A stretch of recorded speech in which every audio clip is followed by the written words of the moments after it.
ธัมโมติตวาจะอาปาทาตัมอาพุทธาสิทานะโสเอเตนะสัจจวัจเจนะโสติเตโหตุสัพพทา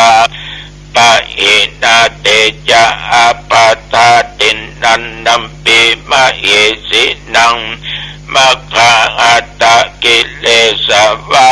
ปัตตานุปติธัมมะตังเอเตนะสัจจวัจเจนะโสติเตโหตุสัพพทาภวตุสัพพมังคลังรักขันตุสัพพเทวตาสัพพพุทธานุภาเวนะสัทธาโสติภวันตุเตภวตุสัพพมังคลังรักขันตุสัพพเทวตาสัพพธัมมานุภาเวนะสัทธาโสติภวันตุเตภวตุสัพพมังคลังรักขันตุสัพพเทวตาสัพพสังฆานุภาเวนะสัทธาโสติภวันตุเตขอถวายพระพรกรมอุตุได้ประกาศตักเตือนบอกว่าระยะนี้ต้องคอยระมัดระวังเรื่องฟ้าเรื่องฝนเรื่องลมเพราะพี่น้องทางจังหวัดทั้งภาคใต้ก็ดีหลายจังหวัดหลายอำเภอมีฝนตกหนักน้ำท่วมบ้านท่วมจองท่วมสวนพืชการเกษตรเสียหายเป็นนับตั้งแต่เมื่อตะวันวามาจนถึงบัดเดี๋ยวนี้กรมอุตุบอกว่าแถวบริเวณวัดหนองตองใกล้เคียงญาติโยมตั้งแต่เวลาประมาณ2 โมงปลายได้ตึงฝนได้ตึงแดดสักคำก็แดดหมดเหลือกับฝนตกได้สักบึ้นสักเมื่อฝนหยุดแดดออกเอาเข้ามืดแถมฝนตกแถมจนถึงมันแรงพดกันมาขึ้นเมื่อคืนน้ำจนพอจึงนองในบริเวณวัดหลายที่มีฝนตกอย่างเงี้ยญาติโยมสำหรับอุณหภูมิก็25 องศาเหมือนเดิมเป๊ะเลยอีกประการหนึ่งอันนี้ก็ขอเตือนไว้นะเตือนไว้อย่าประมาทกาดจะไปตกใส่หน้ากากกันเห็นเนอะนักมันจะเป็นเบามันจะบัดติดเราประมาทมีโอกาสเชื้อตัวใหม่ก็มาแหมแล้วแต่ยังมาเข้าเมืองไทยเตื้ออันเก่ามันยังบาดจางอันใหม่ก็มีมาแดมมันก็ต้องระมัดระวังเด้อจะไปประมาทฝากไว้กับญาติกับโยมจุผู้จุคนตัวจิมแต่ว่านี่ญาติโยมทุกเจ้าได้ไปไหนเอ่ยเฝ้าวัดถึงเมื่อคืนถึงเมื่อวันพอฝนตกแล้วก็เมื่อตะวันวานี้ก็ได้มีญาติมีโยมผู้ใจบุญใจกุศลมาช่วยในการจัดซื้อเครื่องมือหายใจมอบหงยาห่างดงไว้ที่ห้อง ICU ก็เป็นต้นว่าพ่อทองเมฆกันนวงศ์เนาะที่พ่ออยู่บ้านกลางสำนักดอนแก้วสารปีเพิ่นก็มาหอมบุญ 1,000 บุญพี่น้อยสระปี500 บุญพ่อสัญญาแม่จีรวรรณผูกพันแม่สมศรีสายน้ำเย็นอำเภอเมืองเชียงใหม่ 1,100 บุญของบุญลูกตะคือจิรายุทธผูกพันเพิ่นได้ตานไปหาลูกตะตาดียายป้องแล้วก็สายน้ำเย็นปู่สุขแม่แสงแก้วผูกพันตลอดญาติผู้บังเกิดเจ้ากรรมนายเวรทั้งหลายแถม1,000 บุญแต่ว่ามีแม่อุ้ยเนาะมาจากบ้านนาบุเกือบทำฝนนะเนาะแม่อุ้ยเนาะ91แล้วหรอกชื่อว่าแม่อุ้ยนวลบัวเรียวนาบุหางดงตุลุงอีแม่ของหอมตุลุงเนอะ1,000 บุญเนอะวัดเปิ้นแปลงวิหารนี่แม่ก็ไปหอมหรอสาธุอนุโมทนาต่อญาติต่อโยมที่ได้สืบชะตาชีวิตคือแก่ผู้เจ็บผู้ป่วยนะได้ให้ชีวิตซึ่งกันและกันนับว่าเป็นบุญอันยิ่งใหญ่เป็นบุญอันมหาศาลชีวิตของคนเราเนี่ยญาติโยมก็ทำไปเถอะความดีทำน้อยทำนักมันไม่สำคัญขอให้ตั้งใจทำถ้าบุญนั้นก็เกิดง่ายบาปก็เกิดง่ายอย่างเวลาประเดี๋ยวนี้เป้าออกไม่ออกนั่งฟังรายการปกิณกะธรรมะจากตัวเจ้าวัดหนองตองตนนี้ก็ได้บุญละได้บุญละภาษิตเป็นรับรองไว้หนอสุดสูสังละพะเตปุญญังการตั้งใจฟังดีเนี่ยมันเกิดบุญตัวเจ้ามีความเชื่อมั่นว่าญาติโยมทุกท่านทุกคนนั้นมีความตั้งใจดีมีความตั้งใจดีถ้ามีความตั้งใจเนี่ยบรรลุเจ้าหรอก5 โมงตัวเจ้าหนองตองจะออกแล้วเตรียมพร้อมญาติโยมทั้งหลายเปิดวิทยุละฟังตัวเจ้าวัดหนองตองละนะฉะนั้นก็ออกไม่ออกด้วยความตั้งใจในการฟังเทศน์ฟังธรรมมันก็ได้บุญละเดี๋ยวเมื่อฟังไปคิดไปโดยนำปฏิบัติโดยตัวปัญญาเกิดขึ้นละเพราะมันแตกฉานแล้วเนาะปัญญามันเกิดขึ้นฉะนั้นก็ญาติโยมทั้งหลายเมื่อมีความตั้งใจฟังธรรมก็ได้ชื่อว่าได้ปฏิบัติความดีแก่ตนแต่วันนี้ก็ได้นั่งดังจ๋ากับพ่อสัญญาเนาะกับแม่จิรวรรณปุพันธ์เนี่ยที่เปิ้นมากระทำบุญที่วัด2 เท่านี่พ่อกับแม่นี่ของห่วงตุเจ้าหรอกขอบใจเนอะพ่อเนอะแม่เนอะเมื่อตุเจ้าไปสบายไปนอนองยาพ่อสัญญากับแม่นี่ก็ไปเยี่ยมไปใจถึงที่ถึงองยาไปดูแล้วก็เพิ่นก็ตกใจเพิ่นบอกนะ บวกกับความดีใจ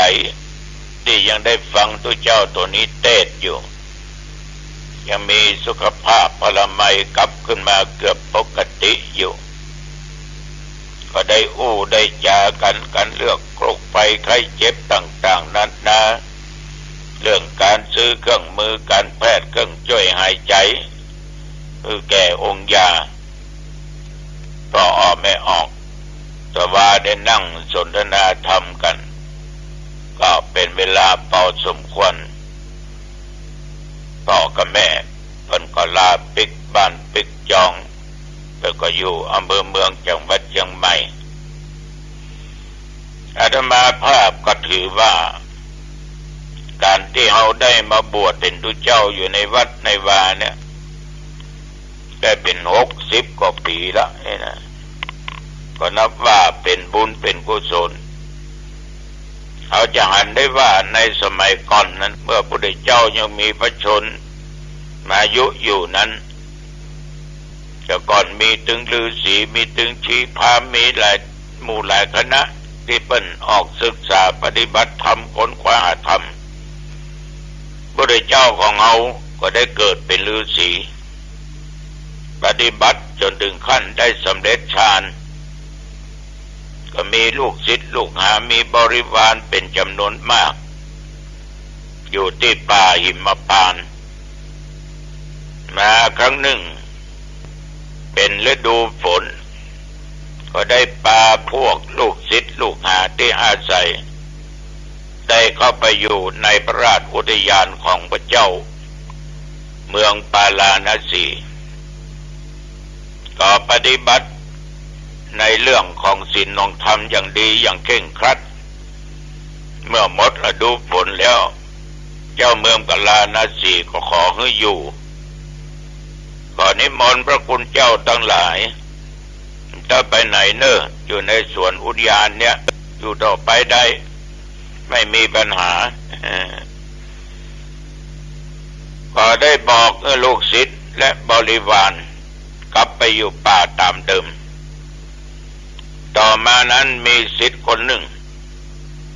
ก็เชื้อก็เป็นกษัตริย์เนาะเป็นกษัตริย์เป็นพระเจ้าแผ่นดินได้มาเยี่ยมเยือน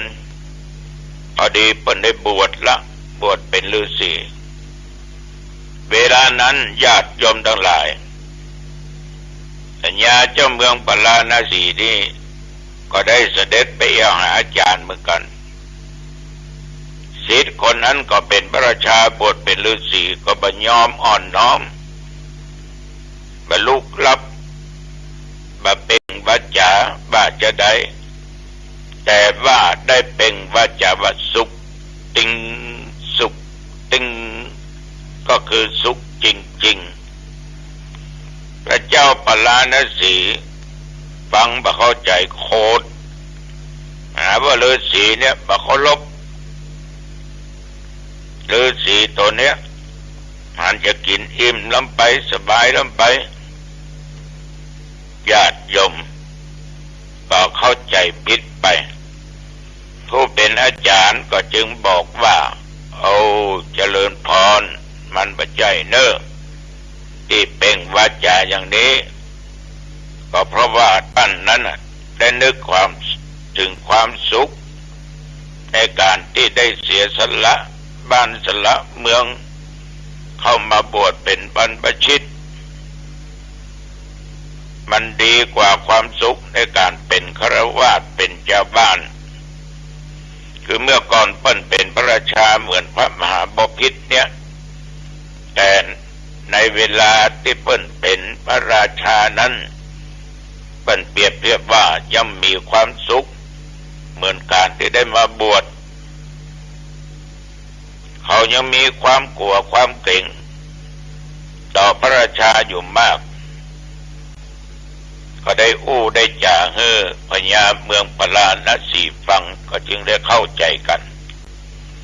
ฉะนั้นการบวชในญาติโยมจะมีความสุขมากกว่าสุขจะมีความทุกข์มากกว่าทุกข์ถ้าบวชแล้วยังขี้โลภขี้โกงโยขี้โกรธขี้เกลียดขี้ติฉินนินทาว่ากล่าวคนนั้นว่ากล่าวคนนี้ขี้อาฆาตพยาบาทมาดร้ายมัวลุ่มหลงอยู่ในกามคุณมุกมุ่นอยู่ในกามราคะมันก็จะหนีความทุกข์ไปบ่พ้นมันจะปะความสุขแล้วก็ตึงยากแต่ถ้าเราพยายามตัดโลภโกรธหลงนี้ออกไปตัวกิเลสออกไปเมื่อสิ่งเหล่านั้นมันเบามันบาง ความสุขมันก็จะเกิดขึ้นเหมือนได้อู้กับพ่อแม่พี่น้องญาติโยมบ้างประการสำคัญนั้นระวังอารมณ์จะเกิดขึ้นก็จากตาหูจมูกลิ้นกายและใจเพราะอารมณ์มันมีสองอิทธารมณ์สิ่งที่เราชอบอนิจฐารมณ์สิ่งที่เราไม่ชอบหรือไม่ชอบมันก็มีการเปลี่ยนแปลงบึ้นชอบบึ้นไม่ชอบอย่างนั้นก็เป็นทุกข์จะต้องปล่อยวางปลงวางจะไปซีเรียสถึงวันนี้ตัวเจ้าบอกตลอดเวลาว่าคนเราเป็นทุกข์ส่วนมากนี่นะเกี่ยวกับเรื่องคนอื่นหมด